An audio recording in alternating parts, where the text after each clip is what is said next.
সুজাতা বাউলের গানের একটা লাইন রয়েছে, লাইনটা হচ্ছে মানুষ বানায় পাঠাইলা কিন্তু মানুষ হইতে পারলাম কই। এই কথাটা বর্তমান প্রেক্ষাপটে আমাদের প্রত্যেকটা মানুষের জন্য সত্য। আমাদের চোখের সামনে ফিলিস্তিনে গণহত্যা চালানো হচ্ছে, সেখানে নারী থেকে শুরু করে শিশু প্রত্যেকটা মানুষকে নির্বিচারে হত্যা করা হচ্ছে, তাদেরই বসতভিটা থেকে তাদেরকে উচ্ছেদ করা হচ্ছে। আর এই প্রত্যেকটা খারাপ কাজ করতেছে ইসরায়েলি জঙ্গি বাহিনী। এই সেম কথাটা যখন আমাদের দেশের মানুষকে জানায়, সেখান থেকে কিছু মানুষ আমাদেরকে উল্টো কোশ্চেন করে, তাতে আমাদের কি? যখন আমরা মানুষের সামনে দাঁড়িয়ে বলি আমরা ইসরায়েলি পণ্যকে বয়কট করব, ইসরায়েলের সাপোর্ট করা প্রত্যেকটা দেশের পণ্যকে বয়কট করব, প্রত্যেকটা দেশকে বয়কট করব, তখন সেই মানুষগুলোই আমাদের সামনে আবার বলে তাতে লাভ কি?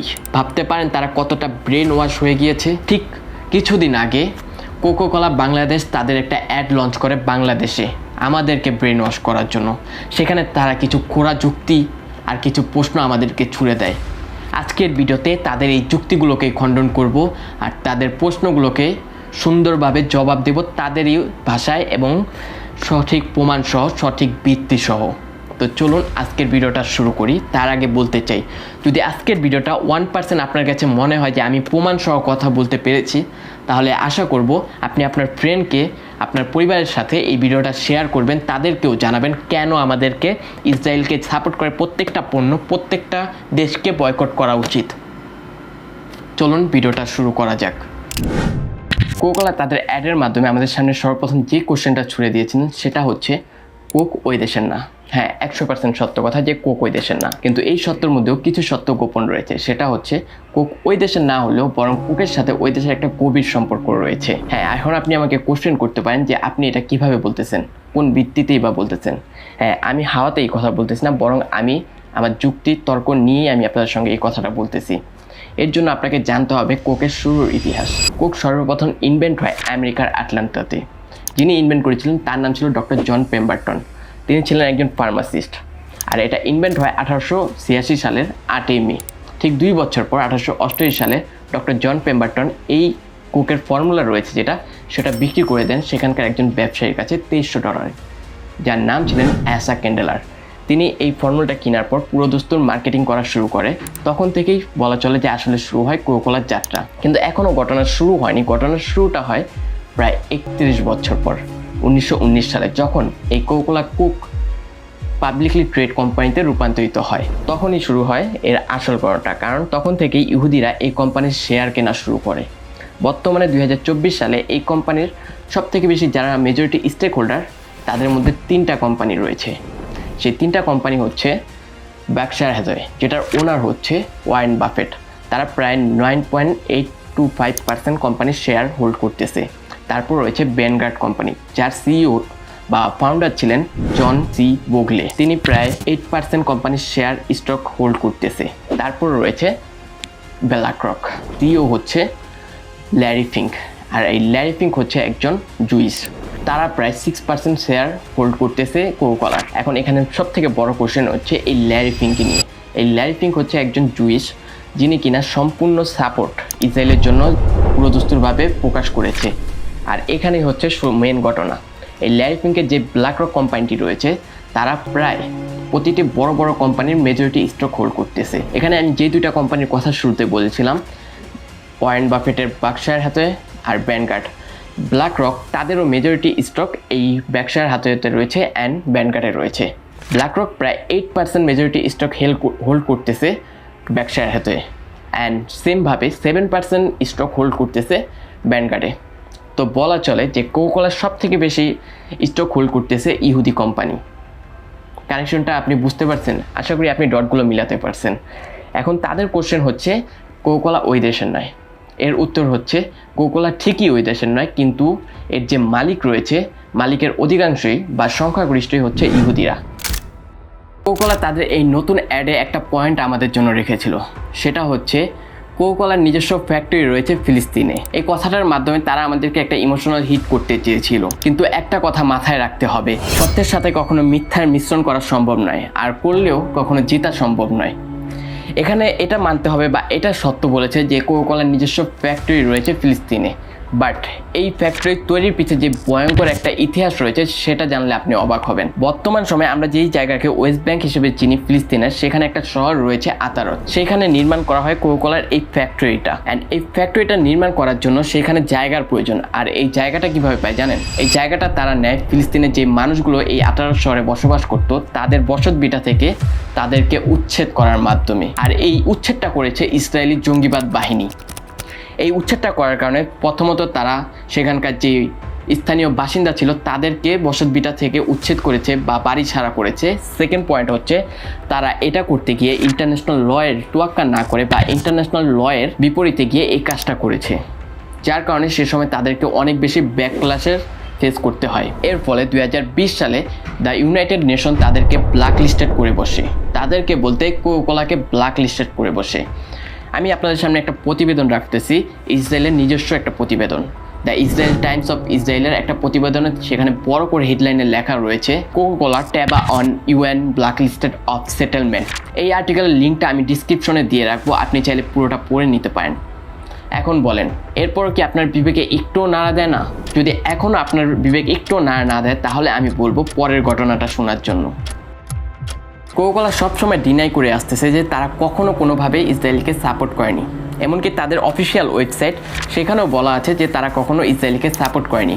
কিন্তু দ্য বিজনেস স্ট্যান্ডার্ড নিউজের একটা প্রতিবেদনে বলা হচ্ছে যে 2015 সালে কোকাকোলার যে ইসরায়েলি ফ্র্যাঞ্চাইজিস রয়েছে তারা প্রায় $14,000 ডোনেট করেছে ইসরায়েলেরই একটা এক্সট্রিমিস্ট গ্রুপ আইএম তিরজুকে। এই তথ্যটা যখন আমি আরও বেশি সত্যতা যাচাই করতে গেলাম তখন ইহুদিদেরই একটা news portal website the Times of ইসরায়েলের একটা প্রতিবেদন পাই, সেটা হচ্ছে 7 মে 2017 সালের। সেখানে সরাসরি বলা হচ্ছে যে ডানপন্থী গ্রুপ আইএম তিরজুকে প্রায় $14,000 ডোনেট করেছে কোকাকোলার ইসরায়েলি ফ্র্যাঞ্চাইজি, এবং সেই তথ্যটাকে গোপন করতে চাচ্ছে এই এক্সট্রিমিস্ট গ্রুপ। তো এখানে প্রমাণ হলো কোকাকোলা যতই বলুক যে তারা ইসরায়েলিকে সাপোর্ট করে না, কিন্তু তলে তলে তারা ইসরায়েলিকেই সাপোর্ট করে। যদি কোকাকোলার আরও হিপোক্রেসি দেখতে চান যে তারা কীরকম ডুয়াল সিমের মতো কাজ করে, তাহলে শুনুন আরেকটা ঘটনা। আমরা সবাই জানি 24শে ফেব্রুয়ারি 2022 সালে রাশিয়া ইউক্রেন যুদ্ধ শুরু হয়। রাশিয়া ইউক্রেন যুদ্ধ হওয়ার ঠিক 9 দিনের মাথায় কোকাকোলা তাদের অফিসিয়াল ওয়েবসাইটে একটা পোস্ট পাবলিশ করে। পোস্টটা ছিল কিছুটা এইরকম: তাদের রাশিয়াতে যত ধরনের বিজনেস রয়েছে সব কিছু তারা সাসপেন্ড করে দিচ্ছে বা বন্ধ করে দিচ্ছে, আর বলতেছে ইউক্রেনের সাথে তাদের হৃদয় রয়েছে।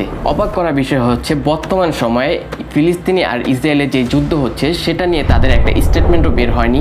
তারা কীরকম মানবতার কথা বলে তাহলে বুঝে নেন। তাদের হিপোক্রেসির পরিচয় আপনি খুব সহজে এখান থেকেই পেতে পারবেন। আশা করি আপনি ডটগুলো মিলাতে পেরেছেন কেন আপনাকে আমি বলতেছি যে ইসরায়েলি পণ্যকে বয়কট করার জন্য, আমেরিকান কোকাকোলা, আমেরিকান সকল পণ্যকে বয়কট করার জন্য। এখন আপনি কোশ্চেন করতে পারেন যে আমি কোকাকোলা বয়কট করলাম কিন্তু বাদ বাকি আমেরিকার পণ্য কী দোষ করেছে? তো এটারও ব্যাখ্যা আমি আপনাদেরকে দিচ্ছি। আমেরিকাকে বয়কট করার অনেকগুলো কারণ রয়েছে, এর মধ্যে অনেকগুলো ইম্পর্টেন্ট কারণ রয়েছে, অনেকগুলো ছোট কারণ রয়েছে। ইম্পর্টেন্ট কারণের মধ্যে একটা হচ্ছে আমেরিকা ইসরায়েলকে সরাসরি সাপোর্ট করে থাকে। ইসরায়েলি যত বড় দোষী করুক বা যত নিকৃষ্ট কাজই করুক, আমেরিকা তখন চোখ বন্ধ করে তাদেরকে সাপোর্ট করে থাকে। এছাড়াও রয়টার্সের প্রতিবেদন অনুযায়ী 2019 থেকে 2023 সাল পর্যন্ত এই আমেরিকাই ইসরায়েলকে 69% মিলিটারি এইড দিয়ে তাদেরকে সাহায্য করেছে। এরপরও বলা হয়ে থাকে যে ফিলিস্তিনের যেই বম্বিংগুলো করা হচ্ছে, বম্বিং করে যে বাড়িঘরগুলো ধ্বংস করা হচ্ছে, এগুলোর পিছেও এই আমেরিকারই হাত রয়েছে। তাদের দেওয়া বমগুলো দিয়েই এই ফিলিস্তিনের নিরীহ মানুষগুলোর উপর অত্যাচার করা হচ্ছে। কতটা চোখ বন্ধ করা মানুষ হতে পারে এই আমেরিকার সরকার? তারা এখন পর্যন্ত ফিলিস্তিনিকে কোনো রকম সাপোর্ট দেখায়নি, বরং ইসরায়েলিকে তারা উল্টো ফান্ডিং দেয় প্রতিনিয়ত। কিছুদিন আগেই তারা $31 বিলিয়ন ফান্ডিং দিয়েছে ইসরায়েলি মিলিটারিকে। শুধু আমেরিকাই নয়, এর সাথে রয়েছে জার্মানি, ব্রিটেন, কানাডা, ইটালি। তারাও পরোক্ষভাবে এই ইসরায়েলিকে অস্ত্র দিয়ে সাহায্য করতেন। নিউ ইয়র্ক টাইমসের প্রতিবেদনও রয়েছে অনেকগুলো, যেখানে সরাসরি তারাও বলতেছে কিভাবে আমেরিকা মুখ বন্ধ করে রয়েছে। যতটুকু দোষ এই ইহুদিদের রয়েছে, এই নেতানিয়াহু সরকারের রয়েছে, ঠিক ততটুকু রক্তের দাগ এই আমেরিকান সরকারের হাতেও লেগেছে। মনে রাখবেন, আপনারা গণহত্যা চালাচ্ছেন একজন নিরীহ দেশের ওপর, একটা নিরীহ গোষ্ঠীর ওপর। তাহলে আশা করা যায় যে আজকের ভিডিওতে আমি যে ইনফরমেশনগুলো আপনাদের সামনে তুলে ধরেছি, এগুলো জানার পর আপনি এখন আর কোশ্চেন করবেন না কেন আপনার উচিত বয়কট করা। আপনি এখন হয়তোবা বুঝতে পারতেছেন বয়কট করা আপনার জন্য কোনো অপশন নয়, এটা আপনার জন্য কর্তব্য, দায়িত্ব। আর একটা কথা মনে রাখবেন, শুধু কোকাকোলার ক্ষেত্রেই নয়, এটা প্রতিটা প্রোডাক্ট, যেমন ইসরায়েলের পণ্য হতে পারে, ইসরায়েলকে সাপোর্ট করা প্রতিটি দেশের পণ্য হতে পারে, প্রতিটি দেশ হতে পারে, তাদের সবাইকে বয়কট করা আমাদের জন্য এখন দায়িত্ব। আমাদের মানবতার খাতির হলেও এই ইসরায়েলি পণ্য, ইসরায়েলি প্রোডাক্ট, ইসরায়েলকে সাপোর্ট করা প্রত্যেকটা দেশকে বয়কট করার দায়িত্ব হয়ে পড়েছে। আর যদি আপনার বিবেকে এখনও টনক না নড়ে বা আপনি এখনও যদি চিন্তা করেন যে বয়কট কেন করব, তাহলে আমার বলার তেমন কিছু নেই। আমি শুধুমাত্র আল কোরআনের একটা আয়াত আপনার সামনে বলবো, সেটা হচ্ছে সূরা বাকারার 7 নম্বর আয়াত। আল্লাহ তাআলা তাদের অন্তরকে মোহর মেরে দিয়েছেন। বলতে চাই, তাদের চোখ থাকতেও তারা অন্ধ হয়ে গিয়েছে, তাদের ভিতরে যে অন্তর রয়েছে সেটা পাথর হয়ে গিয়েছে, তাই তারা আজ মানবতার কথা বলতে ভয় পায়। বর্তমানে ফেসবুক খুললেই আমরা দেখতে পাচ্ছি এই গণহত্যার সিনারি, ইউটিউবে গেলেই দেখতে পাচ্ছি গণহত্যার এই সিনারি। প্রতিনিয়ত সত্যকে যারা উপেক্ষা করতেছে তাদের জন্য আমাদের বলার কিছুই নেই। ভিডিওটা আজকের মতো এখানে শেষ করতেছি। আজকে বলবো না যে সাবস্ক্রাইব করেন বা লাইক করেন, শুধুমাত্র একটাই কথা বলবো, যদি আমার ভিডিওটা মনে হয়ে থাকে যে এটা ইনফরমেটিভ রয়েছে, অনেক কিছু ইনফরমেশন রয়েছে বা আপনার চিন্তাকে একটু চেঞ্জ করতে পেরেছে, তাহলে আপনার পরিবার বা আপনার ফ্রেন্ড সার্কেলের সঙ্গে এই ভিডিওটা শেয়ার করতে পারেন, তাদেরকেও জানাতে পারেন কেন কোকাকোলাকে বয়কট করা উচিত, কীরকমভাবে আমাদের এই ফিলিস্তিনি ভাইদের ওপর অত্যাচার করা হচ্ছে তারাও জানতে পারবে। তো যেতে যেতে আরেকটা হাদিসের কথা আপনাদেরকে বলে যাব, সেটা হচ্ছে সহিহ মুসলিমের হাদিস।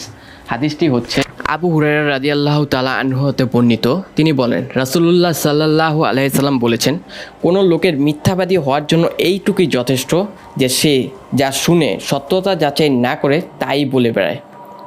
হাদিসের বাংলা ব্যাখ্যাটা চাইলে পজ করে পড়ে নিতে পারেন। আর বলতে চাই, যে যেখানে আছেন বা যেই অবস্থানে রয়েছেন সেখান থেকে প্রতিরোধ করে তুলুন তাদের বিরুদ্ধে। আসসালামু আলাইকুম, আল্লাহ হাফেজ।